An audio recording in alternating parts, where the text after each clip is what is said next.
Halo, Assalamualaikum warahmatullahi wabarakatuh.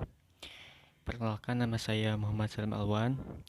Saya berasal dari kelas A, jurusan S1 Akuntansi, nomor induk mahasiswa 55522000163. Jadi kali ini saya akan membahas mengenai Pancasila yang menjadi dasar nilai pengembangan ilmu. Perkembangan iptek yang semakin pesat belakangan ini tidak terlepas dari nilai-nilai yang melingkupinya, yakni nilai-nilai budaya dan agama. Sehingga di satu pihak dibutuhkan semangat objektivitas, sedangkan di pihak lain iptek perlu mempertimbangkan nilai-nilai budaya dan agama dalam pengembangannya agar tidak merugikan umat manusia. Kunto Wijoyo dalam konteks pengembangan ilmu berpendapat bahwa banyak orang sering mencampur adukan antara kebenaran dengan kemajuan, sehingga pandangan seseorang tentang kebenaran terpengaruh oleh kemajuan yang dilihatnya. Nah, dari statement Kunto Wijoyo ini menegaskan bahwa kebenaran itu bersifat non-kumulatif ataupun tidak bertambah, karena kebenaran itu tidak berkembang dari waktu ke waktu. Nah, sedangkan kemajuan itu bersifat kumulatif ataupun bertambah, artinya kemajuan itu selalu berkembang dari waktu ke waktu. Nah, agama, filsafat, dan kesenian itu termasuk ke dalam kategori non-kumulatif, sedangkan seperti fisika, teknologi, dan kedokteran itu termasuk ke dalam kategori kumulatif. Nah, oleh karena itu relasi iptek dan budaya merupakan persoalan yang kerap kali mengundang perdebatan. Yang selanjutnya ialah konsep Pancasila sebagai dasar nilai pengembangan ilmu.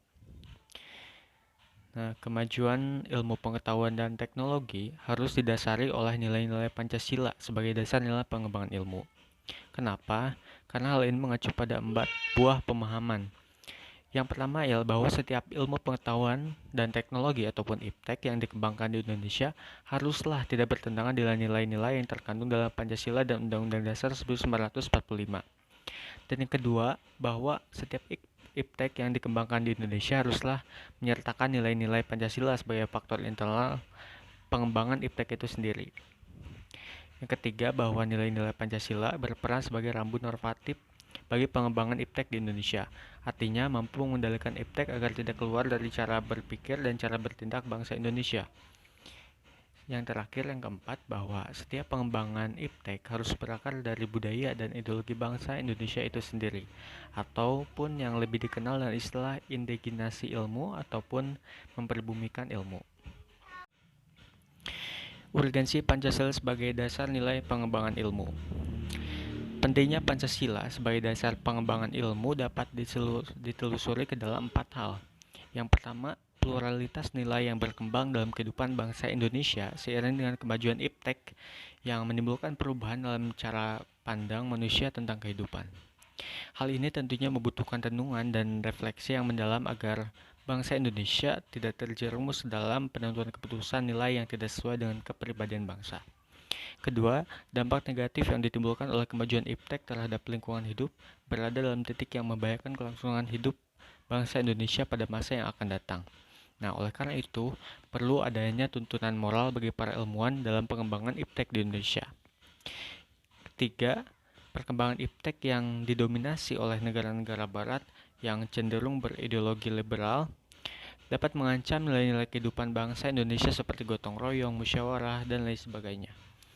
Oleh karena itu, perlu dilakukan penyaringan terhadap pengaruh-pengaruh dari luar tersebut, karena tidak sesuai dengan kepribadian bangsa Indonesia. Selanjutnya adalah alasan diperlukannya Pancasila sebagai dasar nilai pengembangan ilmu. Mengapa Pancasila diperlukan? Nah, alasannya setidaknya ada 4 alasan diperlukannya Pancasila. Yang pertama, perkembangan iptek yang cepat dapat menimbulkan kerusakan lingkungan, baik dengan alasan percepatan pembangunan daerah, maupun upaya peningkatan kesejahteraan masyarakat. Kedua, penjabaran sila-sila Pancasila sebagai dasar nilai pengembangan iptek dapat menjadi sarana untuk mengontrol dan mengendalikan kemajuan iptek yang berpengaruh pada kehidupan peradaban manusia, baik berupa cara berpikir maupun cara bertindak. Ketiga, nilai-nilai kearifan lokal dapat tergantikan oleh gaya hidup modern misalnya, seperti bermewah-mewahan, konsumerisme, dan individualistis. Keempat, penerapan nilai-nilai Pancasila dalam pengembangan ilmu pengetahuan di Indonesia harus diperkuat. Tujuannya ialah agar bangsa Indonesia tidak terjerumus pada pengembangan ilmu pengetahuan yang saat ini semakin jauh dari nilai-nilai yang terkandung dalam Pancasila dan Undang-Undang Dasar 1945. Kemudian terdapat sumber historis Pancasila sebagai dasar nilai pengembangan ilmu di Indonesia. Nah, sumber historis Pancasila sebagai dasar nilai pengembangan ilmu di Indonesia ini dapat diselusuri pada awalnya dalam dokumen negara, yakni pada pembukaan Undang-Undang Dasar 1945 pada alinea keempat, yang dimana terdapat kalimat mencerdaskan kehidupan bangsa. Nah, kata ini atau kalimat ini tentunya mengacu pada pengembangan iptek melalui pendidikan berdasarkan nilai-nilai ketuhanan yang Maha Esa dan seterusnya, ataupun yang dinamakan dengan Pancasila. Lebih lanjut, Jacob melakukan penjabaran sila-sila Pancasila yang berkaitan dengan nilai pengembangan ilmu. Sila pertama, ketuhanan yang Maha Esa, bahwa melengkapi ilmu pengetahuan dengan menciptakan perimbangan antara yang irasional dan rasional, antara rasa dan akal. Nah, sila pertama ini menempatkan manusia dalam alam semesta sebagai bagiannya, bukan sebagai pusat dan tujuan, serta menuntut tanggung jawab sosial dan intergenerasional dari ilmuwan dan teknologi. Sila kedua, kemanusiaan yang adil dan beradab, bahwa memberi arah dan mendalilkan ilmu pengetahuan. Ilmu pengetahuan dikembalikan pada fungsinya semula, yakni untuk kemanusiaan. Sedangkan sila yang ketiga, persatuan Indonesia, bahwa melengkapi universalisme dan internasionalisme ataupun kemanusiaan dalam sila-sila yang lain, sehingga suprasistem tidak mengabaikan subsistem di bawahnya. Kemudian aspek universal dan lokal harus dapat hidup secara harmonis dengan saling tidak merugikan. Sila keempat, mengimbangi autodinamika iptek, serta mencegah teknologi berevolusi sendiri dengan leluasa. Nah, tentunya dalam percobaan penerapan dan penyebaran ilmu pengetahuan harus mencerminkan semangat demokratis dan perwakilan rakyat, serta dapat memusyawarahkannya sejak dari kebijakan penelitian sampai ke penerapan masal hasil-hasilnya. Sila yang kelima, yang terakhir, menekankan ketiga keadilan Aristoteles, yaitu distributif, legalis, dan kumulatif. Dalam pengembangan, pengajaran, penerapan iptek, keadilan sosial juga menjaga keseimbangan antara individu dan masyarakat. Kemudian Profesor Dr. Muhammad Sastra Patedja dalam artikelnya yang berjudul Pancasila sebagai Orientasi Pembangunan Bangsa dan Pengembangan Etika Ilmu Pengetahuan menegaskan bahwa terdapat dua peran Pancasila dalam pembangunan iptek. Nah, yang pertama, Pancasila merupakan landasan dari kebijakan pengembangan ilmu, yang dimana landasan dari kebijakan pengembangan ilmu ini terdapat mencakup 5 hal. Yang pertama, pengembangan ilmu pengetahuan harus menghormati keyakinan religius masyarakat. Yang kedua, ilmu pengetahuan ditujukan bagi pengembangan kemanusiaan dan dituntun oleh nilai-nilai etis yang berdasarkan kemanusiaan. Yang ketiga, iptek merupakan unsur yang menyatukan budaya dan memungkinkan komunikasi antar masyarakat. Yang keempat, prinsip demokrasi akan menuntut bahwa penguasaan iptek harus merata ke semua masyarakat karena pendidikan merupakan tuntutan bagi seluruh masyarakat. Yang kelima, kesenjangan dalam penguasaan iptek harus dipersempit terus-menerus sehingga semakin merata nantinya, sebagai konsekuensi prinsip dari keadilan sosial.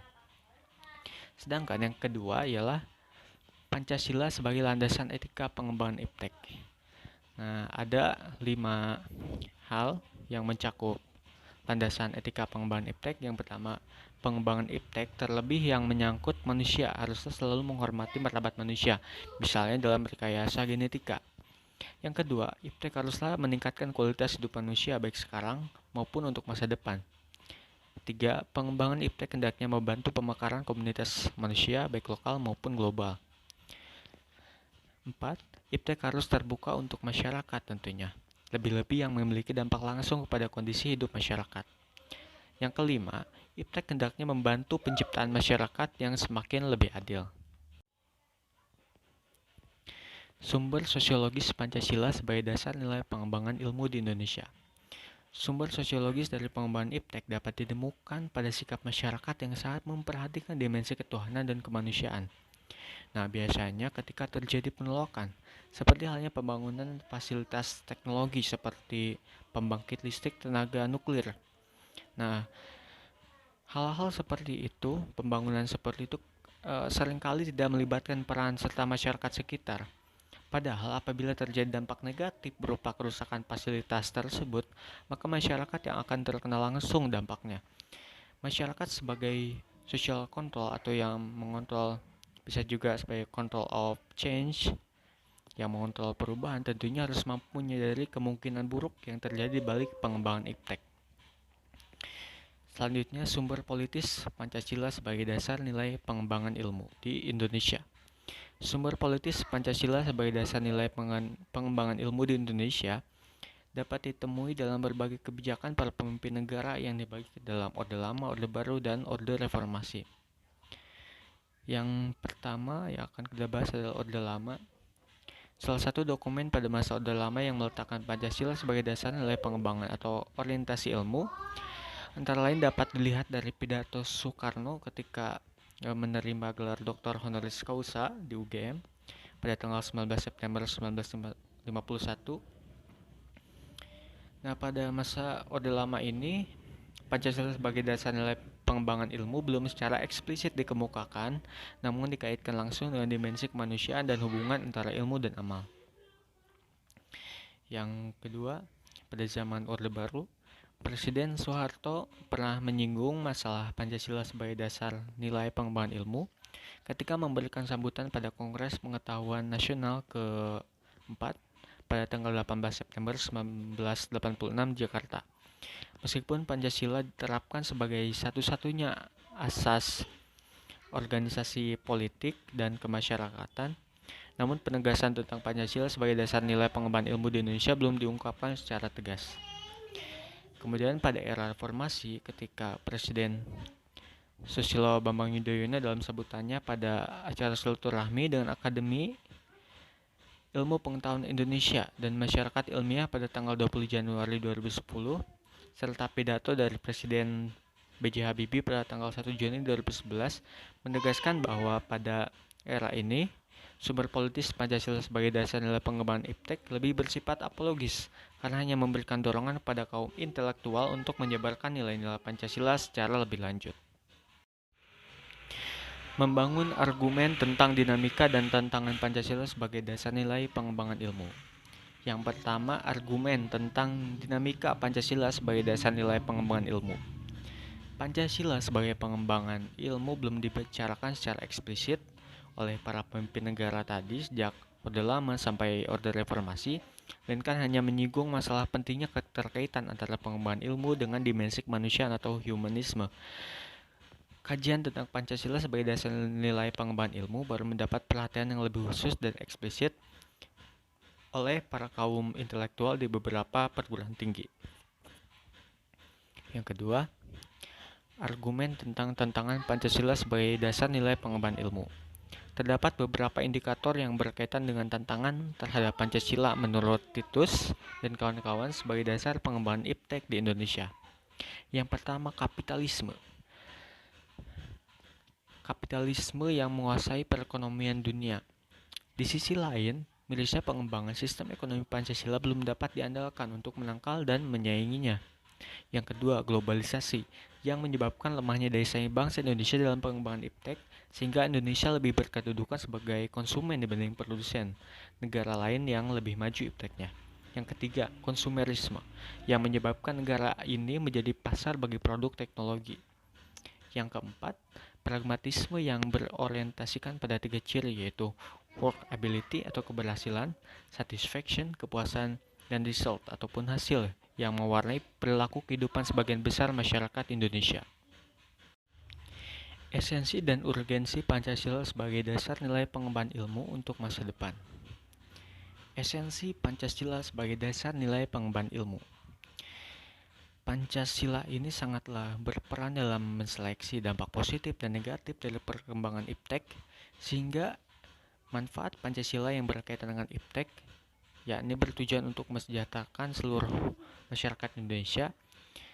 Hal ini juga dikatakan oleh Sudipjo yang menyatakan bahwa sila pertama, bertujuan untuk dapat mengimplementasikan iptek, menciptakan keseimbangan antara rasional dan irasional, antara rasa, akal, dan kehendak. Sila kedua, bertujuan untuk memberikan dasar-dasar moralitas bahwa manusia dalam mengembangkan iptek haruslah beradab dan bermoral. Sila ketiga, Persatuan Indonesia, bertujuan untuk mengimplementasikan universalitas dan internasionalisme ataupun kemanusiaan dalam sila-sila lain. Sila keempat, bertujuan untuk mendasari perkembangan iptek secara demokratis. Sila kelima, bertujuan untuk mengimplementasikan pengembangan iptek yang seharusnya dapat menjaga keseimbangan keadilan dalam kehidupan kemanusiaan. Kemudian urgensi Pancasila sebagai dasar nilai pengembangan ilmu. Perkembangan iptek di Indonesia seharusnya berakar pada nilai-nilai luhur budaya bangsa, tetapi pada kenyataannya masih berakar pada nilai-nilai budaya barat. Tidak meratanya orientasi iptek, sehingga hanya perguruan tinggi tertentu yang memiliki prodi-prodi tertentu yang terserap oleh dunia kerja. Yang terakhir, pengembangan iptek di Indonesia belum melibatkan seluruh elemen masyarakat, sehingga hanya kelompok elit yang merasakan manfaatnya. Demikian penjelasan dari saya. Mohon maaf bila ada kesalahan. Wassalamualaikum warahmatullahi wabarakatuh.